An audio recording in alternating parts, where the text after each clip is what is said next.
Well, states across the country and both political parties are preparing for a redistricting battle royale. This is all about which party controls the U.S. House of Representatives halfway through President Donald Trump's term, which voters will decide in the 2026 election. That's a live look right there at the U.S. Capitol tonight. Now, while this is typically an exercise at the beginning of the decade, Texas Republicans are now trying to redraw their maps this year, mid-decade, to send more members of that party to D.C. in the midterm election. Now, in response, California leaders are trying to do the same. But for Democrats, thanks for joining us at 5. I'm Gulston Dar. I'm Lisa Gonzalez, and California right now has 52 total seats in the U.S. House of Representatives.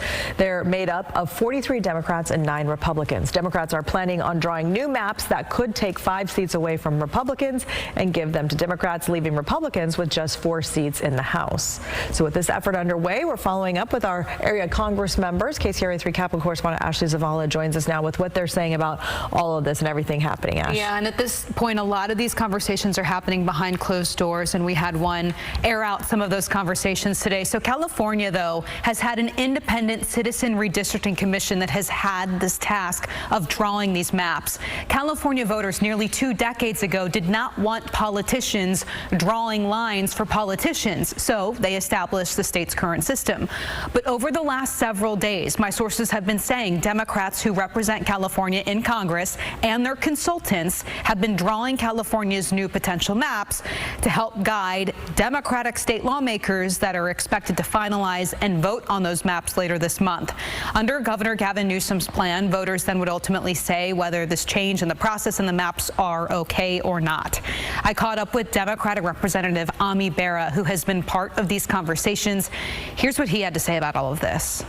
Have you been on these meetings where the congressional delegation among Democrats are drawing maps of their own apparently to try to help the legislature or at least guide the legislature in this? Well, absolutely. There's lots of discussions. You know, again, if Texas draws a map to draw 5 Democrats out of this, I think we're going to respond and draw a map that makes it really hard for 5 Republicans. And, you know, that is going to impact the Sacramento County region and, you know, all of us up here. How could that impact the Sacramento County region? Like, would you still be our representative? You know, I've always represented Sacramento County, so whatever district I'm in is likely going to be a lot of Sacramento County. But if you want to make other districts more competitive, like Kevin Kiley or Doug LaMalfa, you're going to have to take some of the Democratic voters that we represent and move them up.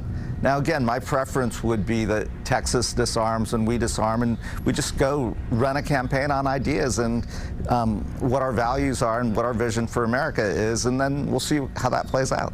And one of your colleagues here in California on the other side of the aisle today is introducing a bill that would prohibit mid-decade redistricting specifically. Is that something you would support? You know, if it stops Texas from doing what they're doing, absolutely. I think you'll find a lot of Democrats taking a look at Kevin Kiley's bill and saying, okay, let's not do mid-district redistricting. You know, we can do it every decade, but let's stop, you know, these shenanigans and stick with the districts that we have. Now, we reached out to other Democrats who represent our area in Congress with similar questions, including Representatives Doris Matsui, John Garamendi, Josh Harder, and Adam Gray. We're still waiting to hear back from them. Okay, so are there any updates on the timelines? Do we know, when they will be taking this change to voters, if they will? Yes, actually, just within the last half hour, we got an update from the Secretary of State's office.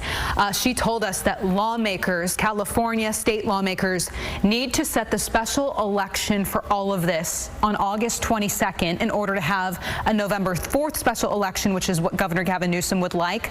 Lawmakers right now are on summer recess until August 18th. So that means they will have 5 days to finalize the maps, finalize what they want to put on the ballot, and take public comment on all of this. That is an extremely tight timeline. I will say one that's even shorter than Texas's. And really quick, I mean, we were talking just a few minutes earlier. Even if this gets on a ballot, it's not a slam dunk. No, it's not. At this point, we've seen polling that we shared last night that 52% of voters could potentially support what the governor's team is crafting behind that ballot language. But consultants and experts that I've talked to all day today say 52% is not a good number to start with. You want to be in the 60% above that if you really want to have confidence going to voters. All right. Ashley, thank you. Former California Governor Arnold Schwarzenegger is speaking out against Governor Newsom's push for new congressional maps. As governor, Schwarzenegger backed the effort for the state's independent redistricting commission in 2008.